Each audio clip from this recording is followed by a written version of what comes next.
Gênesis 2, 18 a 23. Feminilidade bíblica, nós leremos a parte 2. Disse mais o Senhor Deus: não é bom que o homem esteja só. Far-lhe-ei uma auxiliadora que lhe seja idônea. Havendo, pois, o Senhor Deus formado da terra todos os animais do campo e todas as aves dos céus, trouxe-os ao homem para ver como este lhe chamaria. E o nome que o homem desse a todos os seres viventes, esse seria o nome deles. Deu o nome o homem a todos os animais domésticos, às aves dos céus e a todos os animais selváticos. Para o homem, todavia, não se achava uma auxiliadora que lhe fosse idônea. Então o Senhor Deus fez cair pesado sono sobre o homem, e este adormeceu. Tomou uma das suas costelas e fechou o lugar com carne. E a costela que o Senhor Deus tomara ao homem, transformou-a numa mulher e lhe a trouxe. E disse o homem: esta, afinal, é osso dos meus ossos e carne da minha carne. Chamar-se-á varoa, porquanto do varão foi tomada. Oremos mais uma vez. Senhor Deus, que o Senhor nos abra os olhos do coração, e que através da explicação e aplicação da Tua palavra, o Senhor destrua as fortalezas erguidas em nosso coração, anulando os sofismas e toda altivez que se levante contra o conhecimento do Senhor, e tomando cativo cada pensamento nesta noite à obediência de Cristo. Nós te pedimos por nosso Senhor Jesus. Amém. Meus amados irmãos, eu quero começar trazendo um conceito importante que vai nortear, na verdade, especialmente a aplicação da nossa mensagem nesta noite. Nós já falamos sobre a feminilidade bíblica e hoje estamos na segunda mensagem, né? Falando ainda da criação do homem e da mulher. Já falamos 2 vezes sobre a masculinidade bíblica e falamos agora sobre feminilidade bíblica, esta sendo a segunda vez. Eu quero começar lembrando ou trazendo a nosso conhecimento ou a lembrança para alguns que a sociedade contemporânea ela busca uma autoafirmação do sujeito por meio da construção ou de uma reconstrução da identidade. A nossa sociedade ela é marcada por uma busca obsessiva por identidade. Quem sou eu?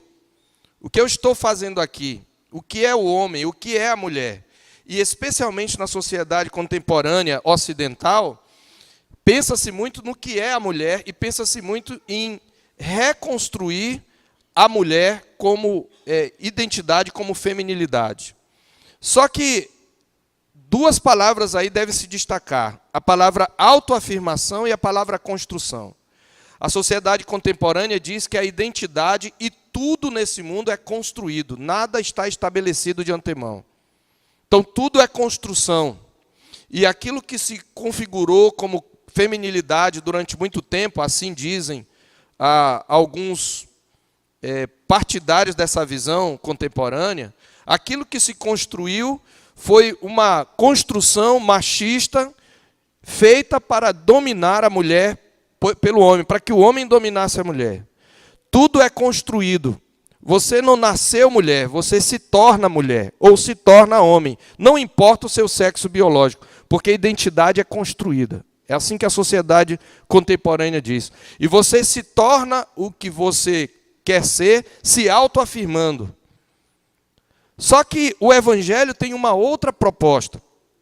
O Evangelho, primeiramente, ele, no lugar de autoafirmação, ele propõe a autonegação. Porque o Evangelho não fala em construir identidade, mas de encontrar a identidade. Segundo a palavra de Deus, a nossa identidade foi criada.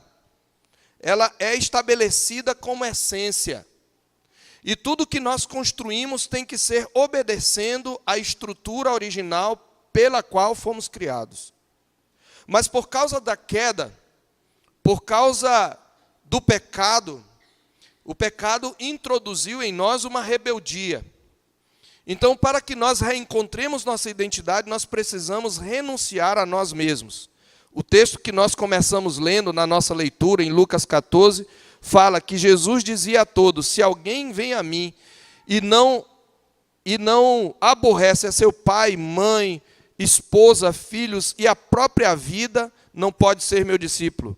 E aqui mesmo no capítulo 9 de Lucas, verso 23 e verso 24, ele dizia a todos: se alguém quer vir após mim, a si mesmo se negue, não se afirme. E faça isso dia a dia, tome sua cruz. Ele está dizendo, quem quiser me seguir, isto quer dizer ser como eu, encontrar em mim sua verdadeira identidade, precisa estar disposto a morrer dia a dia, precisa tomar a cruz. Pois quem quiser salvar a sua vida, perdê-la-á. E quem perder a vida por minha causa, esse a salvará. Então, a proposta do Evangelho vai de encontro com a proposta do mundo.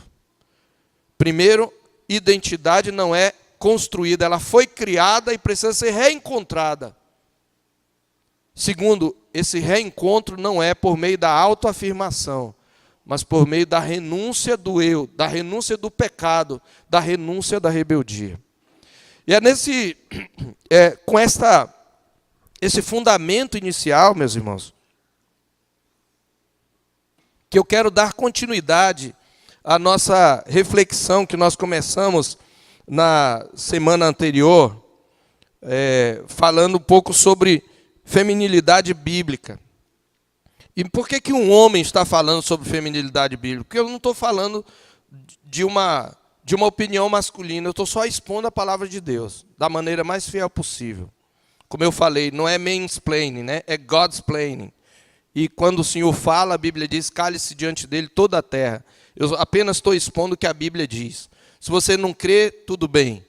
Um dia você estará em face do seu Criador e prestará contas daquilo que você faz com a palavra de Deus ouvida. Mas é o que a palavra de Deus diz.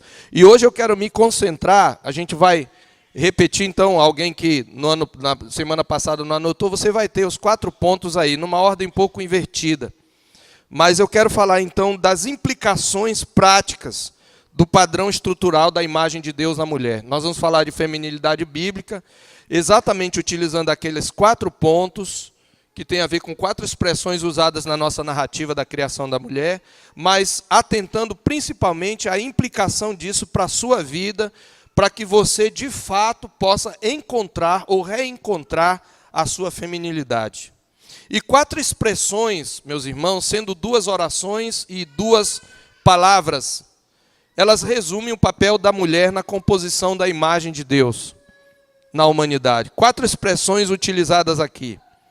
Quando o Senhor, a primeira expressão é, não é bom que o homem esteja só. A segunda expressão está nos 2 nomes que Deus dá à mulher, nos 2 adjetivos, uma auxiliadora e idônea. A quarta expressão está na boca de Adão e na forma como Deus cria Eva. No verso 23, quando ele diz, esta afinal é osso dos meus ossos e carne da minha carne.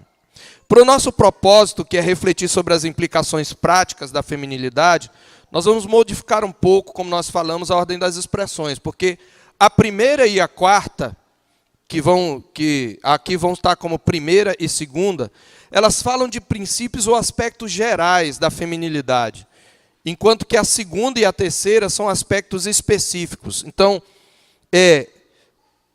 as palavras complemento, né, e co-igual, elas refletem aspectos gerais da feminilidade, mas as palavras auxiliadora e idônea refletem aspectos específicos. Por isso eu vou começar com os gerais, o primeiro e o quarto, que vão ser primeiro e segundo, e os específicos depois.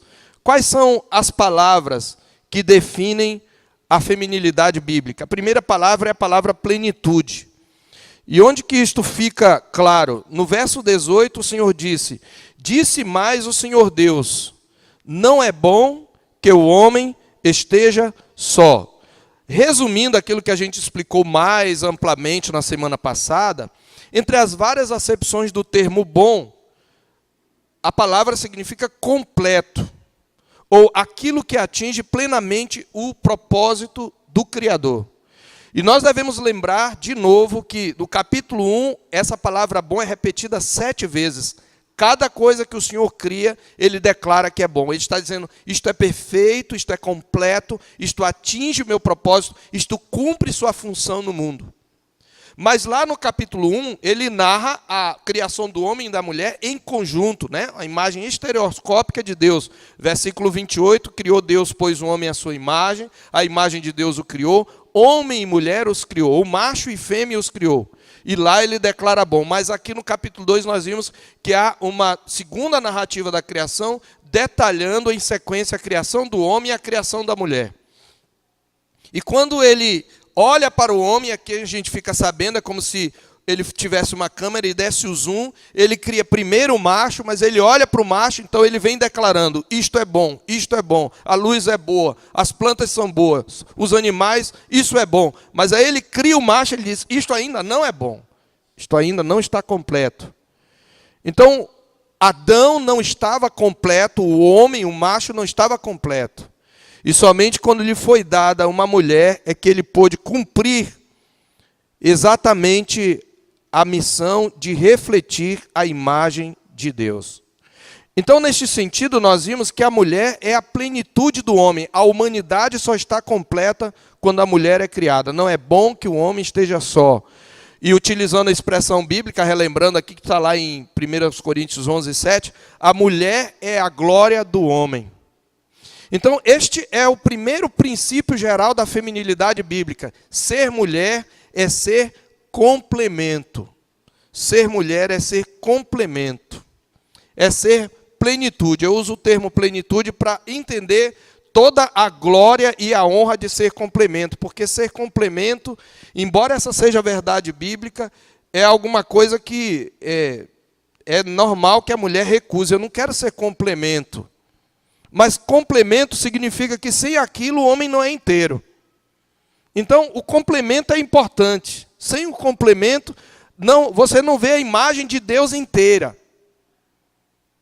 Somente no macho. Você precisa da fêmea. Então, ser complemento, é por isso que a Bíblia diz que a mulher é a glória do homem. Então, este é o princípio. Ser mulher é ser complemento. E nós devemos lembrar que em Efésios 1, 23... a igreja é chamada de corpo de Cristo e de complemento de Cristo. A igreja é plenitude de Cristo. Está lá. Que ele pôs todas as coisas debaixo dos pés de Cristo, Efésios 1, 23, e para ser o cabeça sobre todas as coisas, o deu à igreja. Deus, Pai, deu Cristo, seu Filho, à igreja. A qual, falando da igreja, é o seu corpo, a plenitude daquele que a tudo enche em todas as coisas. Cristo não está completo sem a igreja. Parece uma heresia, mas aí nós temos que novamente relembrar. Cristo é uma pessoa com duas naturezas. Ok? Então, em Cristo, como Deus, ele está completo. Ele não precisa de nada, ele é perfeito. Mas Cristo, em sua pessoa, em sua natureza humana, ele é o cabeça da humanidade. Em Cristo, Deus cria uma nova humanidade. Mas a nova humanidade não consiste de Cristo apenas, mas é de Cristo e a igreja. Então, há um sentido em que eu sou só pleno em Cristo. Mas a humanidade está completa quando Cristo, por sua morte, cria um povo para chamar de seu. Então, como homem, você tem Cristo segundo Adão, e a humanidade redimida que descende dele. Neste sentido, a igreja é que ela é a plenitude de Cristo. Então, meus irmãos, plenitude e complemento são termos da mais alta honra para uma mulher. E rejeitar essa posição de complemento é rejeitar o seu papel de refletir a imagem de Deus plenamente revelada na obra de Cristo por sua noiva. Então, quando você rejeita esse nome, complemento, você está rejeitando o próprio Evangelho. Porque é como complemento que nós nos tornamos nova criatura. Nós somos complemento. Cristo é chamado de primícias dos que dormem. O que é a primícia? São os primeiros frutos de uma colheita. Então, ele foi o primeiro a ressuscitar com o corpo glorificado. Quando nós ressuscitarmos, a colheita estará completa. E isto é por pura graça. Ele não precisava fazer isso, mas por amor, ele nos fez seu complemento, sua plenitude, a sua noiva.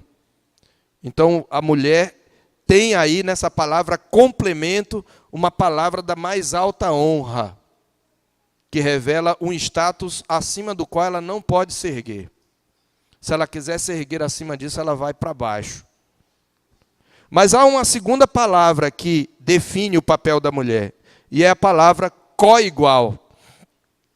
Isto está tanto implícito como explícito no texto. Implicitamente, o nome coigual, a expressão ou esse status de coigual, está claramente delineado no fato de a mulher ter sido criada a partir da costela do homem, versos 21 e 22. Então o Senhor Deus fez cair pesado sono sobre o homem, e este adormeceu e tomou uma das suas costelas e fechou o lugar com carne. E a costela que o Senhor Deus tomara ao homem, transformou-a numa mulher e lhe a trouxe. Lembremos-nos que a palavra traduzida por transformar, ela traduz uma palavra hebraica que significa edificar, a mesma do Salmo 127. Se o Senhor não edificar a casa, em vão trabalham os que edificam. Deus está construindo a família, mas Ele faz isso a partir do próprio homem.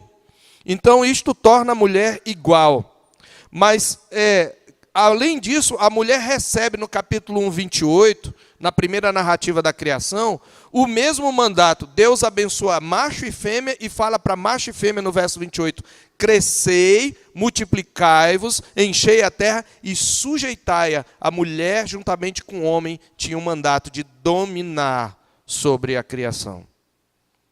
E aí nós lembramos aqui a declaração de Humberto Cassuto, comentarista judeu.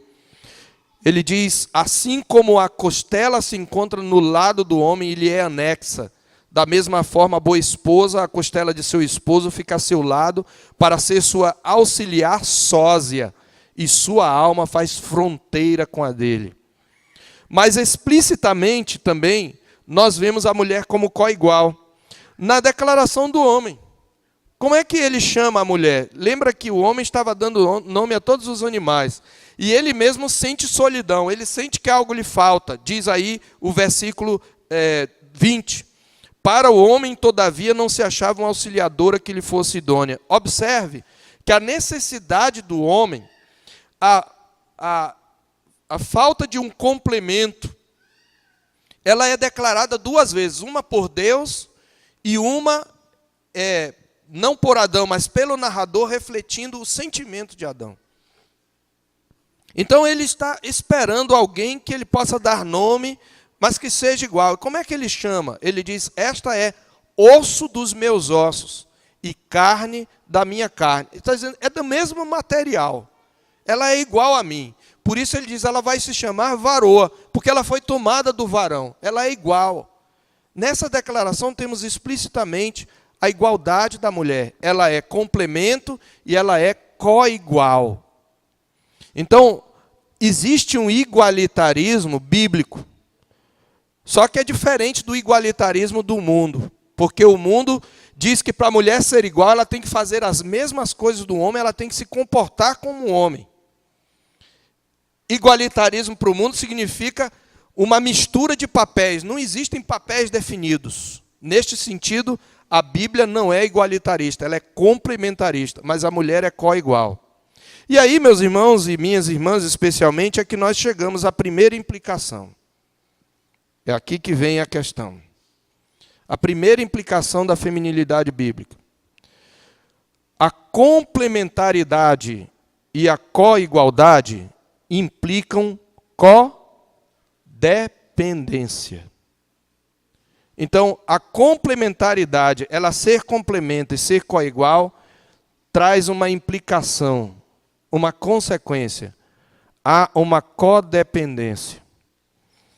É muito claro na criação do homem que ele dependia da mulher para ser completo, mas a mulher também depende do homem para ser criada, porque ela é criada do homem. E essa codependência ela é declarada mais tarde em 1 Coríntios, capítulo 11, versículos 11 e 12. Por isso eu coloquei aí. Ali o apóstolo Paulo claramente mostra, embora ele fale ali dos papéis e de uma cadeia de comando na qual o homem é cabeça, pois tem a primogenitura da criação, ele claramente diz que isso não demonstra que a mulher é acima do homem, nem o homem da mulher. E por isso no verso 11 ele diz: no Senhor, todavia, nem a mulher é independente do homem, nem o homem independente da mulher. Porque como provém a mulher do homem, a mulher foi tirada da costela do homem, assim também o homem é nascido da mulher. E tudo vem de Deus. Só Deus é autossuficiente. A seidade, não é? O nome que nós damos a este atributo de Deus, temos estudado isto na quarta-feira. Ele é independente, ele é autossuficiente, ele se basta a si mesmo. Mas nenhuma outra criatura, ou nenhum outro ser pode se declarar assim. Só que isso, minhas irmãs, é muito importante, é mais importante do que vocês imaginam. Isto significa que Deus nunca tensionou criar o homem ou a mulher para que cada um bastasse a si mesmo. E é esta falácia que alimenta tanto as culturas machistas, como por exemplo a cultura islâmica hoje, como as culturas feministas, como é a nossa cultura ocidental. É falsa, irmã, a ideia de que para afirmar sua feminilidade você não pode depender de homem. Quando você busca se afirmar negando a codependência, você vira Narciso. Você lembra de Narciso? É aquele homem que ele na mitologia grega, ele foi amaldiçoado. Ele era tão orgulhoso e tão cheio de si que ele foi amaldiçoado. E uma vez, olhando o seu reflexo, ele se apaixonou e ele morreu de inanição, contemplando a si mesmo. Porque ele não conseguia se apaixonar por ninguém além de si mesmo. Daí veio o termo narcisista. Então a sociedade contemporânea é narcisista. Ela estimula você a se autoafirmar, a se autodescobrir, a ser você mesmo. Nem que para isso você tenha que romper com a própria estrutura na qual você foi criado. Então, quando a mulher nega a dependência dela do homem, ela vira Narciso. E vai morrer de inanição contemplando a si mesma. Porque a identidade se estabelece a partir do encontro com o outro. Isso, inclusive, é um conceito antropológico. Eu não sei como é que os antropólogos que aderem ao feminismo conseguem manter esse conceito e não veem a contradição. Existe um fenômeno que os antropólogos chamam de fricção étnica. Eu me defino a partir da alteridade, a partir do outro. Então, nosso primeiro princípio prático dentro disso é esse aqui. Mulher, para que você viva plenamente sua feminilidade, você precisa renunciar à sua independência. Olha como isso é diferente do mundo. Você precisa abrir mão da sua independência. Se você quer ser feminina, você não pode ser independente. E aqui deixa eu dar um aviso antes de tudo. Vou pedir que os maridos não fiquem olhando para a mulher, nem cutucando, nem os homens para a mulher. E quando a gente falar, fique com o pescoço duro. Senão você vai estragar a mensagem. Deixa Deus falar. Tá? Então, a feminilidade significa dependência. Isso não significa que você deve alimentar uma carência afetiva e idolátrica do homem, porque você depende dele para ser feliz. Não. O que eu estou dizendo significa antes que você tem que abrir mão da emancipação, da proposta de emancipação que o feminismo lhe faz, e que você imperceptivelmente segue para cumprir sua parte na troca que se realiza pela codependência. Minhas irmãs, uma certa mulher, a Elizabeth Portela, esposa do presbítero Solano Portela, um palestrante conhecido entre nós, reformado, ela observa com razão que a igreja está cheia de feministas funcionais.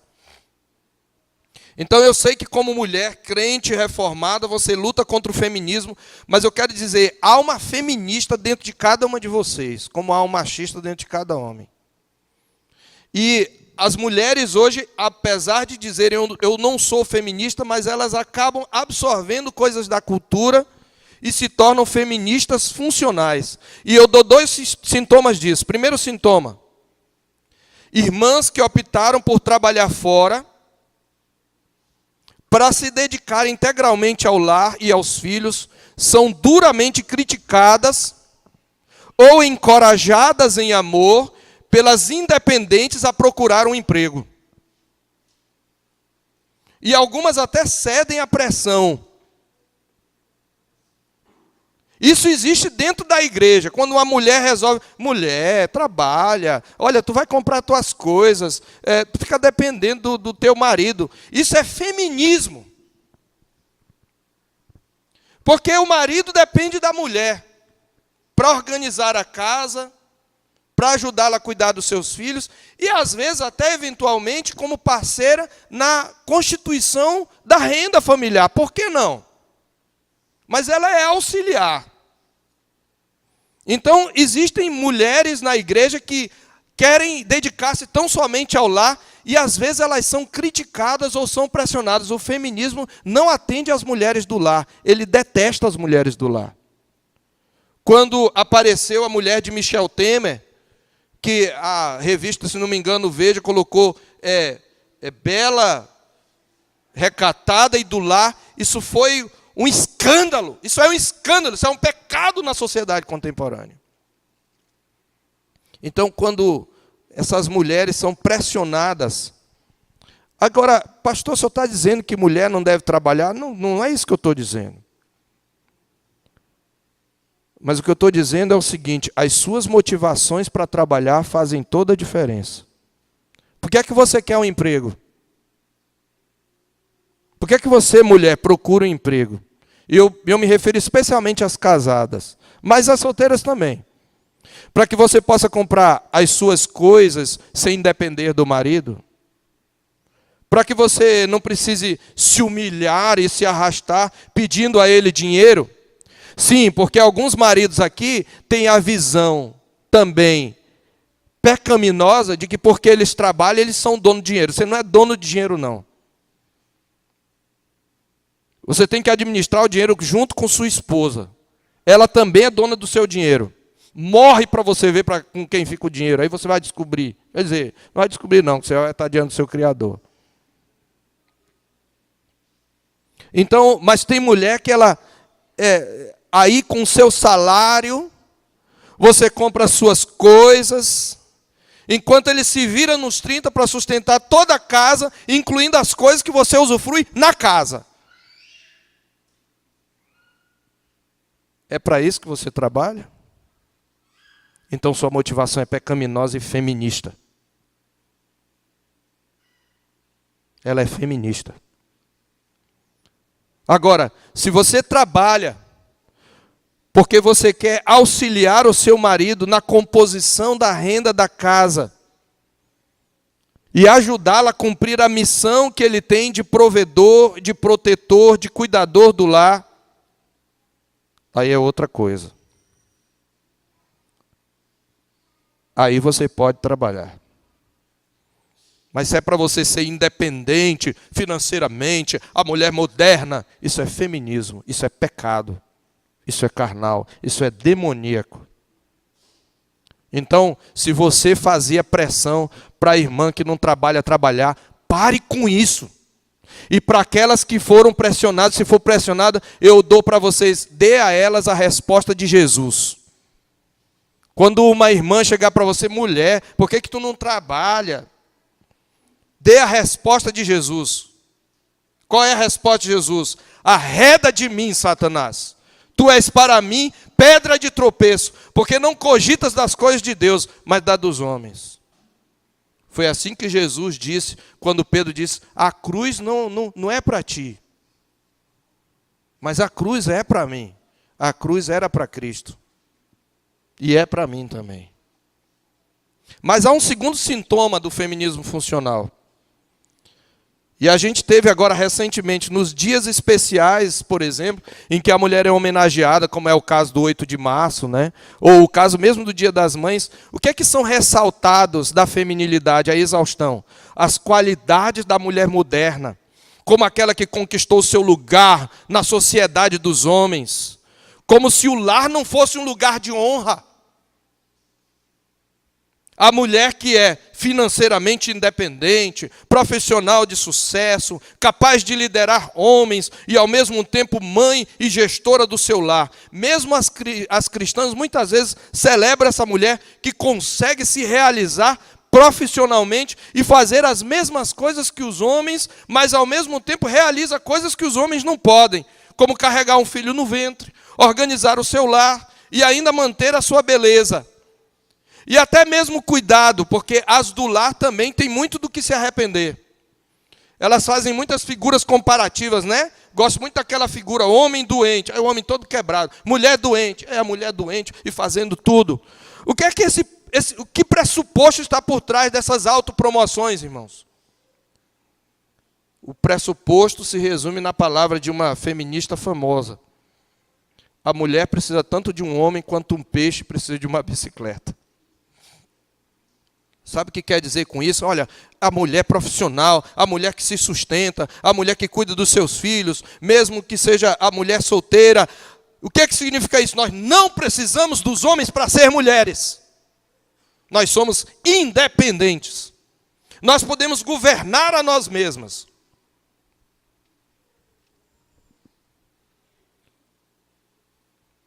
E meus irmãos, nós nos sustentamos e nós guardamos e cuidamos a casa.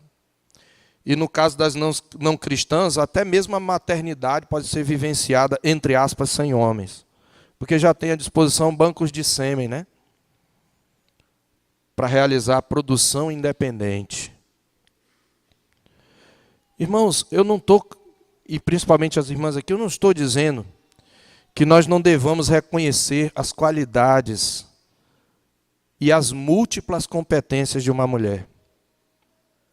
Eu creio que principalmente os homens e os filhos devem honrar e devem reconhecer as mulheres que são ajudadoras em muitos sentidos e áreas específicas. Mas vindo da boca das próprias mulheres, quando se louvam a si mesmas, isso é arrogância. A Bíblia diz, seja outro que te louve, não a sua boca, o estranho e não os teus lábios. Então, em vez de exaltar a si mesmo, eu gosto muito do hino Aspiração Feminina, que é um hino oficial da SAF, porque ele é uma oração. Você já viu a letra dele? A nós aqui reunidas, Senhor, envia a luz. São tuas nossas vidas, ganhaste-as sobre a cruz. E tem um trecho que diz, se é vão o nosso esforço, né? É vão qualquer trabalho sem tua aprovação. O nosso esforço é falho se não nos dás as mãos. Essa é a visão. A mulher depende do homem. A mulher depende do homem em muita coisa. A mulher depende do homem para fazer o trabalho sujo. Por mais feminista que a mulher seja, ela nunca vai conseguir fazer o trabalho sujo. O que é o trabalho sujo? Você lembra do episódio de Brumadinho? Se você olhar, quem fez o trabalho mais pesado, eu não estou dizendo que mulheres não agiram, mas quem fez o trabalho mais pesado, mais perigoso, foram os homens. Porque eles são melhores? Não, porque foram feitos para morrer protegendo. E se a minha palavra, a palavra de Deus deveria ser suficiente, mas se a minha palavra aqui aplicando não é suficiente, eu vou lhes dar a palavra de uma feminista que, pela graça comum, tem uma visão correta. Camille Paglia diz o seguinte, observe, ela é feminista, é ateia, é lésbica. Existem certos fatos fundamentais que a atual teoria do gênero se recusa a reconhecer. Que a maioria dos homens tem de 8 a 10 vezes mais o nível de testosterona, o hormônio masculino, que qualquer mulher. Não vejo a testosterona como inimigo da humanidade, como tantas feministas veem. Acho que essa energia ativa e agressiva dos homens criou civilizações. A mulher moderna se beneficiou tremendamente desses grandes sistemas que o homem macho criou. E nesses sistemas protetores nós tomamos o poder, temos uma voz, temos proeminência, etc. Me parece muito ingrato, diz Camille Paglia, a mulher moderna negar todo o trabalho e o trabalho que o homem continua a fazer. O homem segue fazendo no mundo todo o trabalho sujo. O trabalho sujo e sem glamour com as mãos. Sair após uma tempestade com cabos elétricos caídos, porque as árvores derrubaram os cabos desafiando a morte no meio da noite. Não vejo mulheres clamando para misturar o asfalto quente e colocar nos tetos, nos lugares frios. Ou para consertar as redes de esgoto, algo que vi há 2 semanas. Uma rede de esgoto se rompeu numa cidade vizinha e as pessoas que estavam lá fazendo o trabalho sujo eram todos homens aos quais deveríamos agradecer. Uma feminista que o feminismo odeia. Mulher, você precisa renunciar à sua independência. Você depende do homem. E mesmo você solteira, tem coisas que você não vai conseguir fazer. Mesmo que os filmes mostrem aqui e acolá uma mecânica ou uma super-heroína, isso é conto de fadas e você vai ter... Não tem, se você colocar um exército e botar a maioria mulher, vai perder. Porque mulher não fica 2 meses pegando chuva, sem tomar banho, por causa da menstruação, como ficaram homens na Segunda Guerra. Você não foi feita para isso. Então, renuncie sua independência. Mas aí nós temos mais 2 termos que estabelecem papéis específicos da mulher. E o primeiro deles é ajudadora. Bom, você viu, Deus disse assim, eu farei uma auxiliadora que ele seja idôneo. Auxiliadora ou ajudadora é a palavra. E nós vimos já na semana passada que é precisamente no seu papel de auxiliadora que a mulher reflete de modo peculiar a imagem do Criador para o homem. Eu aí somente projetei alguns versículos, mas eu vou resumir o que eles falam, usando o mesmo termo, traduzido aqui por auxiliadora, para o Senhor. O Senhor é chamado auxílio, ajudador e amparo. A mesma palavra hebraica é utilizada. E nós vimos farta evidência bíblica do uso do termo para descrever a ação de Deus, que como ajudador vem em socorro do homem, e especialmente nos Salmos. Nos Salmos aí que estão projetados, a referência está projetada, Deus é descrito como auxílio para os que nele confiam. Deus é chamado o ajudador dos pobres, dos órfãos e dos desamparados, seja na enfermidade, na opressão de inimigos ou na aflição. É de Deus que vem, diz o Salmo 121, nosso socorro. É a mesma palavra traduzida por auxiliadora. E neste sentido eu relembro aqui as palavras de Gerhard von Groningen. Ao criar a mulher, Deus estava dizendo ao homem, eu darei a você alguém que espelha um outro aspecto da minha imagem. Alguém que não é nem superior nem inferior a você, mas que é igual a você, mas vai me representar de uma forma única para você. Ela, como portadora da minha imagem e semelhança, irá representar-me para você como alguém que ficará ao seu lado, para auxiliá-lo a permanecer firme, para ajudá-lo a entender que você nunca estará só. Auxiliadora é um termo que Deus usa, que a palavra de Deus usa para Deus. Auxiliador, ajudador, aquele que ampara o fraco, o aliado nas batalhas. E é esse o termo que define a feminilidade. E isso nos leva a uma segunda implicação prática. E esta aqui. Quando nós falamos de masculinidade bíblica, nós ressaltamos que como cabeça o homem precisa sacrificar a potência da dominação. Do mesmo modo, mulher, para cumprir seu papel de auxiliadora e viver plenamente sua feminilidade, você precisa renunciar à sua autonomia. Independência significa que você não precisa de nada. Autonomia significa que você governa a si próprio. Autonomia é isso, governo próprio. aquele que se governa a si mesmo. Independência e autonomia são dois aspectos de um mesmo atributo. Porque Deus é independente, ele é autônomo. Mas fora Deus, nenhuma criatura, nenhum ser é autônomo. Nem o homem. Mas de um modo especial, a mulher precisa entender que não tem como viver plenamente sua feminilidade se ela quiser afirmar sua autonomia. Ela tem que renunciar à sua autonomia. A isto a Bíblia chama de submissão. Nós já demonstramos, meus irmãos, como que na narrativa da criação, nós temos uma cadeia de comando na composição da família. Por ser criado primeiro, o homem recebe o status de primogenitura e é o cabeça. A palavra de Deus, olhando para a criação, interpreta-se a si mesma assim. Em 1 Coríntios 11, versos 8 e 9, diz que o homem é a cabeça da mulher e Deus o cabeça de Cristo, e Cristo o cabeça do homem. E isto por causa do status de primogenitura. Então cabe à mulher submeter-se ao cuidado e à proteção do marido.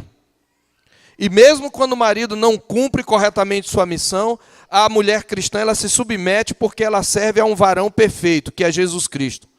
Por isso em Efésios 5:22, o apóstolo Paulo diz: mulheres, sede submissas ao vosso próprio marido, como ao Senhor. Então, às vezes, eu sei que esse sujeito do seu lado não merece que você se submeta à autoridade dele. Mas você deve fazer isso por causa de Cristo. Ora, você se submete ao seu patrão, mesmo quando você sabe que ele não é digno da sua submissão. Por que você se submete? Porque eu preciso desse emprego. A gente sempre pensa assim, né? Que é uma visão idólatra. Porque quem te sustenta é o Senhor. Você deve se submeter ao seu patrão por causa do Senhor, que é o seu patrão, na verdade. É a mesma coisa com relação ao marido. Então, este princípio, ele é abrangente e se aplica às solteiras.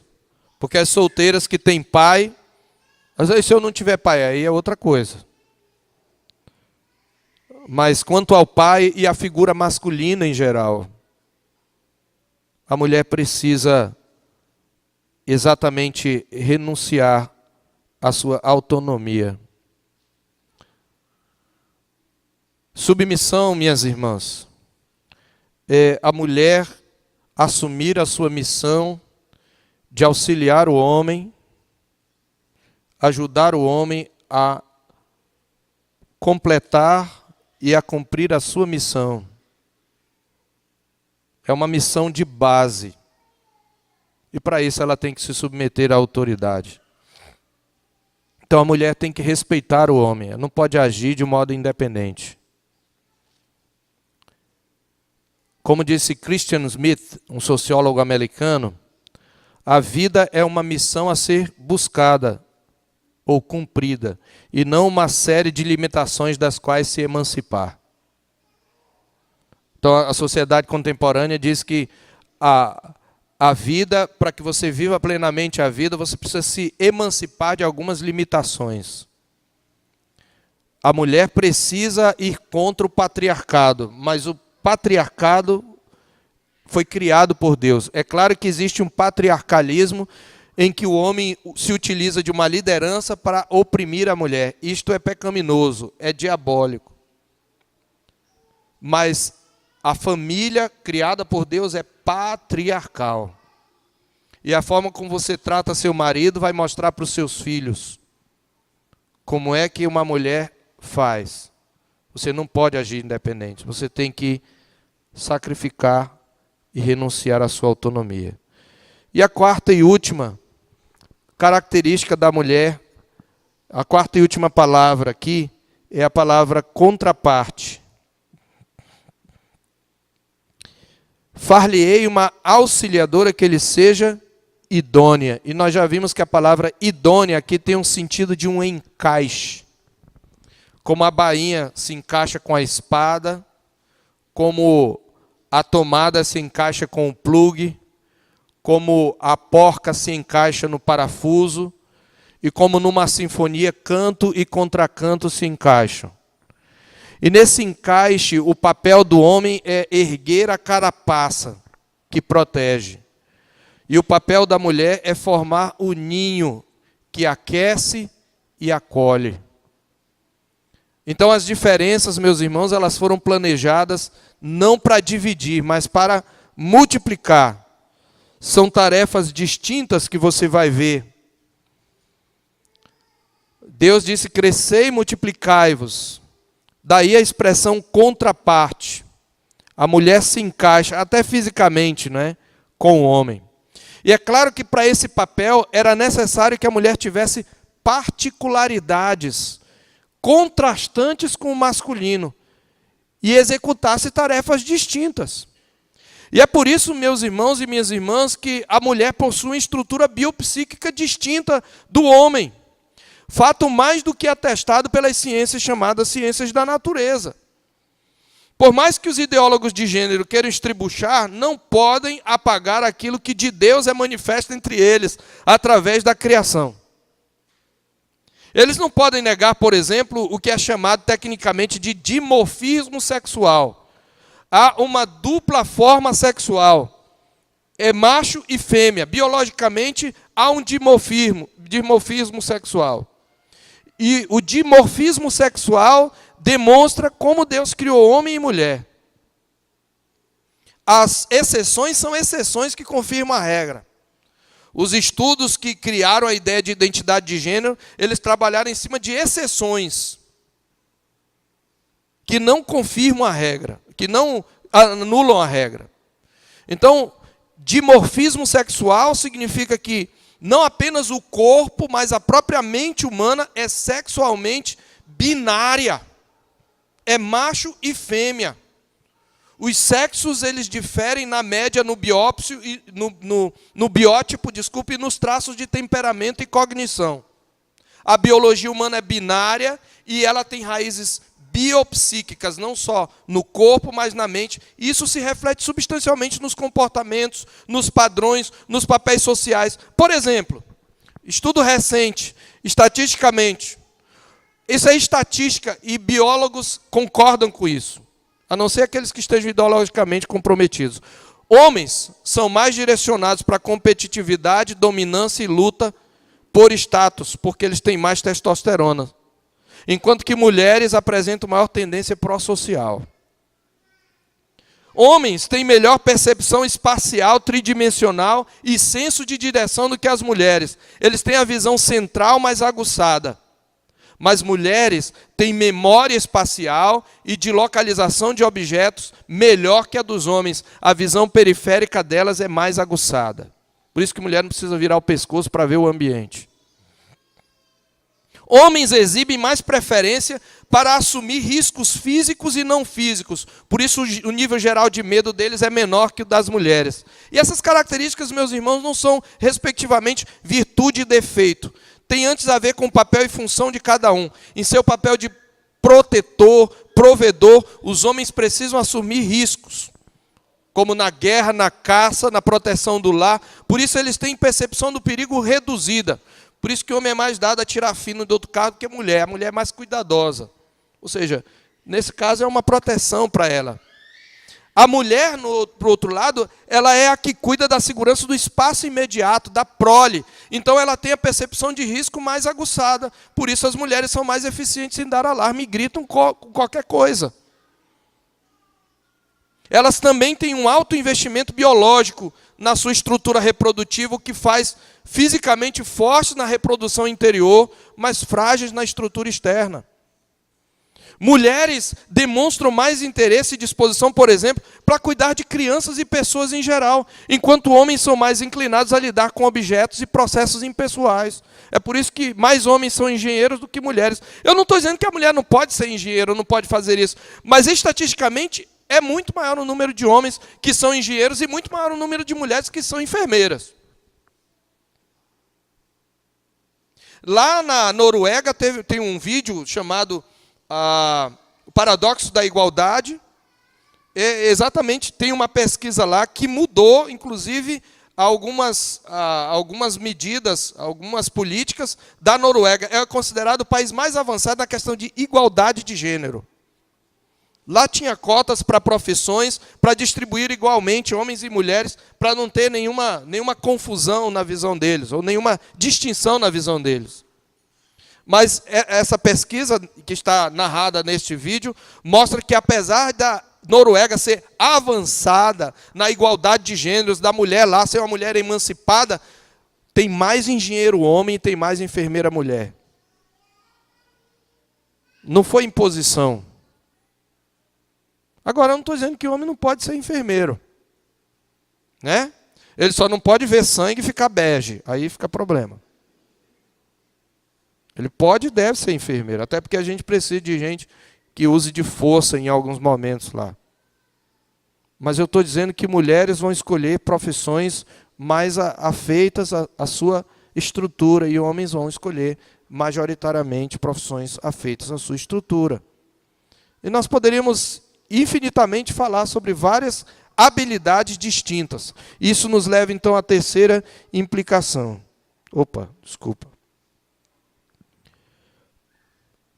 E a implicação é: para que você viva plenamente sua feminilidade, você precisa, mulher, priorizar aquilo para que você foi criada: o lar e a maternidade.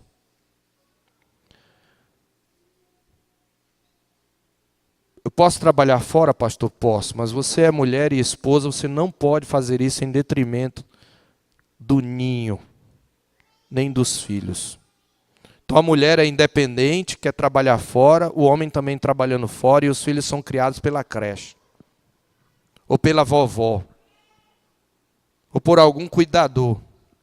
E aí, quando eles têm problema e conflito, eles levam no psicólogo, no terapeuta, ou então na supernanny. Eles perderam a capacidade de cuidar do ninho.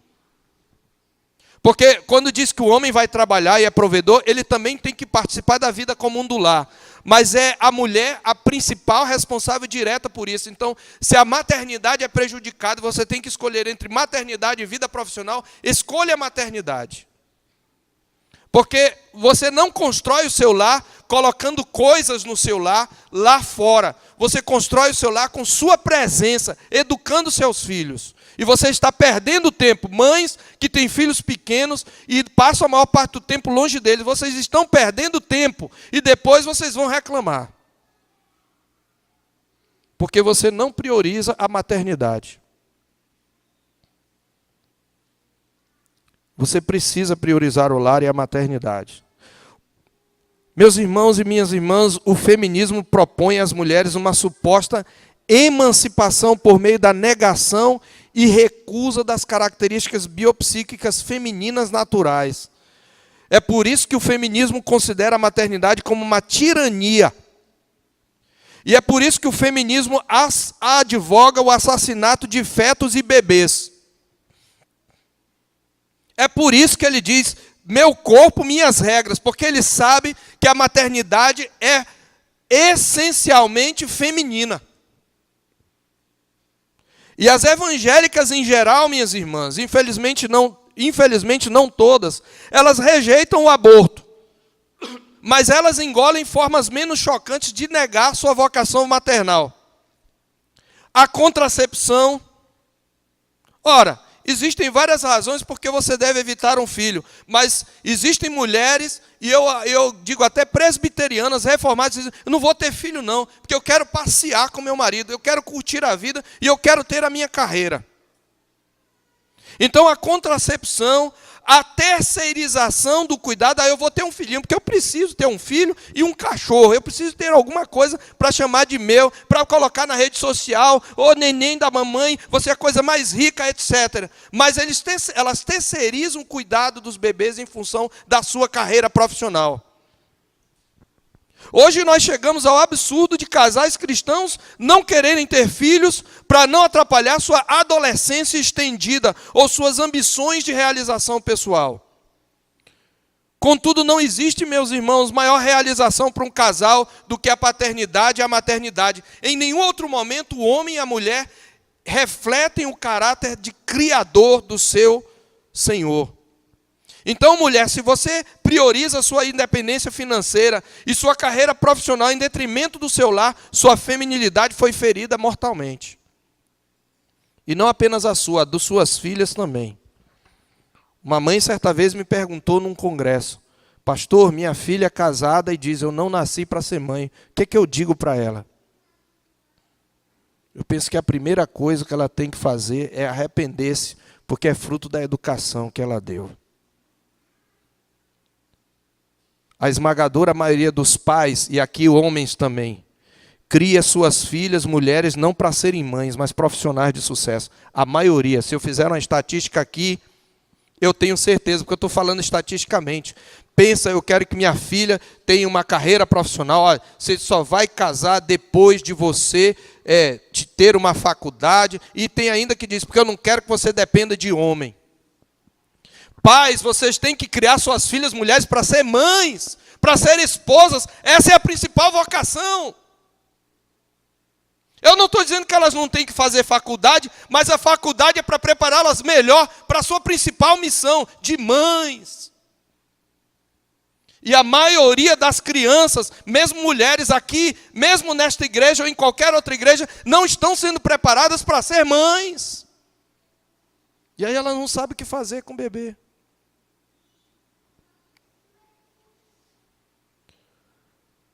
A desvalorização, minhas irmãs, da maternidade é um dos sintomas mais característicos da secularização, desse processo em que a sociedade perdeu Deus como seu referencial. Muito menos ainda as mulheres são treinadas para ser donas de casa. Tem mulher que se gaba porque não sabe cozinhar e não sabe arrumar uma casa. E eu já falei que dona de casa não quer dizer que você é lavadeira, passadeira e cozinheira. Dona de casa, a expressão é senhora do lar, é aquela que governa o lar, que sabe organizar o lar. Qual é de vocês aqui, mesmo mulheres que chegam numa casa, está todo desarrumado, diz, que homem relaxado. Quem é que diz isso? Ninguém diz. Você vai dizer que mulher relaxada, vocês mesmas reconhecem. Então, mães que têm filhas aqui, ensinem desde criança suas filhas a arrumarem brinquedos, a arrumarem a sua gaveta. Coloquem suas filhas para trabalhar, não façam tudo por elas. Ensinem-as a cozinhar, a fazer as coisas do lar. Porque se elas não souberem, elas podem ter empregada, a casa vai ficar de cabeça para baixo. Pode ser que elas tenham empregada. A mulher de Provérbios 31 diz que ela dá ordem às suas servas. Mas se ela não souber fazer, ela não vai saber organizar. Então você precisa priorizar o lar. E neste particular, a nossa cosmovisão não seria cristã, mas pagã. Por isso, algumas passagens das Escrituras são vistas como ofensivas às mulheres. Lá em Tito, capítulo 2, versos 3 a 5, Paulo diz que as mulheres idosas devem ensinar as mulheres mais novas a serem honestas, sensatas, boas donas de casa, sujeitas ao marido. Ao contrário do que parece, aqui novamente há uma aplicação também para as moças solteiras. Ah, pastor, eu não... Bom, talvez você tenha o dom do celibato. Se você tiver o dom do celibato, aí é outra coisa. Mas mesmo assim, porque se você tem uma vida profissional, você tem que levar a maternidade para a vida profissional. Pode ser que você nunca seja mãe biológica, mas a maternidade está em você. É por isso que você gosta mais de criança do que homens, estatisticamente, de cuidar, eu digo. Então, irmã, você, se Deus não te der um marido, você pode ainda assim levar a maternidade. E é muito importante, como mulher cristã, você no emprego levar a maternidade junto. Você vai acrescentar mais humanidade àquele lugar. Ajudar os necessitados, cuidar dos aflitos. E usar o seu poder de organização do lar também no seu trabalho. Eu concluo, irmãos. A verdadeira liberdade, meus queridos, ela não consiste em se livrar dos limites e restrições para fazer o que você quer. Significa ser liberto daquilo que impede você de cumprir sua vocação, daquilo para o que você existe. E Deus indicou claramente na sua estrutura biopsicológica o que você deve ser, e a sua escritura claramente mostra. Você é mais do que biologia, certamente. E é claro que a biologia tem que ser transcendida, tem que ser ultrapassada. Você não é só biologia, mas ela não pode ser negada. E nesse sentido, eu concordo com o pastor Guilherme de Carvalho, que a mulher pode ser mais do que mãe. Claro, ela pode ser mais do que mãe e mais do que ser do lar, mas ela não pode ser mulher se ela estiver brigada com a maternidade. A maternidade não é um ato de tirania da biologia, é uma bênção do Criador para as mulheres. E aquelas que querem casar e ainda têm essa esperança, deveriam pensar em sua profissão em termos que lhes permita priorizar, quando casarem, a administração doméstica e ter em vista ajudar o marido e dedicar-se prioritariamente à maternidade. Deus criou macho e fêmea, minhas irmãs, numa relação de complementaridade. Essa visão choca com a visão igualitarista contemporânea. O modelo criacional é binário e complementarista.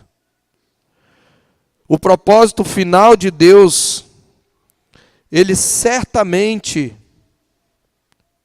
transcende a sexualidade. No céu nós não vamos casar, nem nos dar em casamento. Mas para transcender, você não vai negar hoje a sexualidade.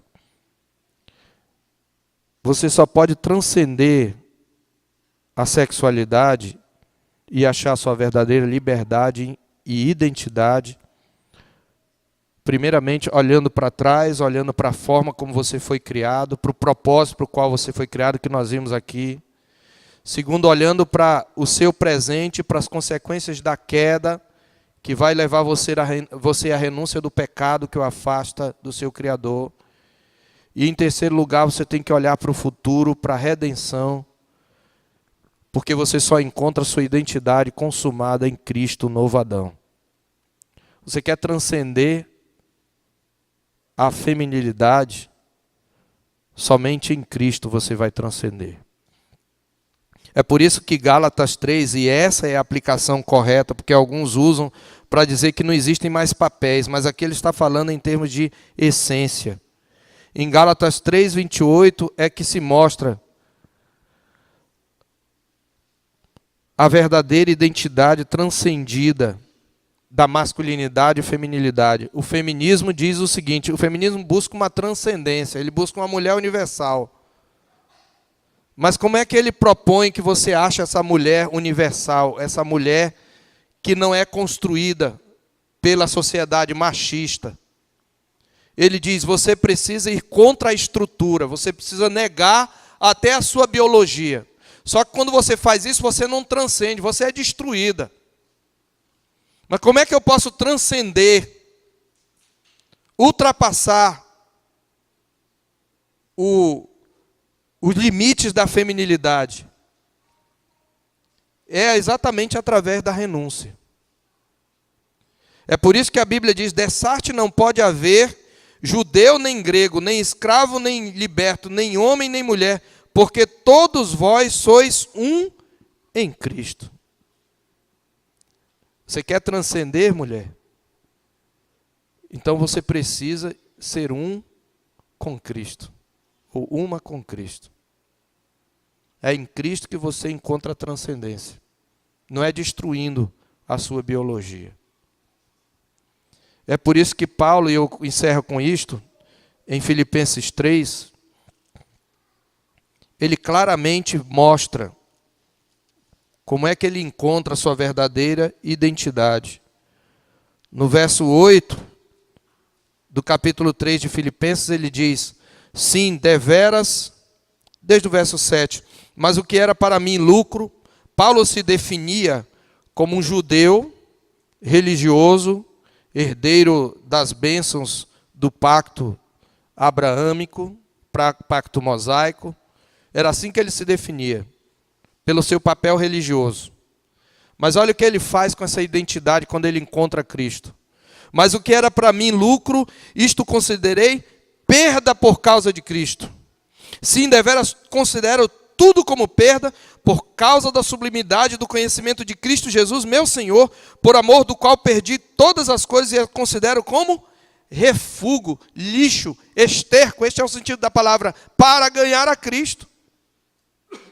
E ser achado nele, me encontrar nele, encontrar a minha identidade nele, não tendo justiça própria que procede de lei, senão a que é mediante a fé em Cristo, a justiça que procede de Deus, baseada na fé. E no verso 12 ele diz, não que eu tenha recebido ou já obtido a perfeição, mas prossigo para conquistar aquilo para o que também fui conquistado por Cristo Jesus. Irmãos, quanto a mim não julgo havê-lo alcançado, mas uma coisa faço, esquecendo-me das coisas que para trás ficam e avançando para as que diante de mim estão, prossigo para o alvo, para o prêmio da soberana vocação de Deus em Cristo. A mulher cristã já tem o seu referencial de transcendência em Cristo. E aí, quando ela está em Cristo, ela descobre que é seu papel refletir a relação entre Cristo e a igreja. E então ela renuncia à sua independência e à sua autonomia e assume o papel criacional de Deus. E um dia todos serão um só em Cristo. Curve sua cabeça, vamos orar.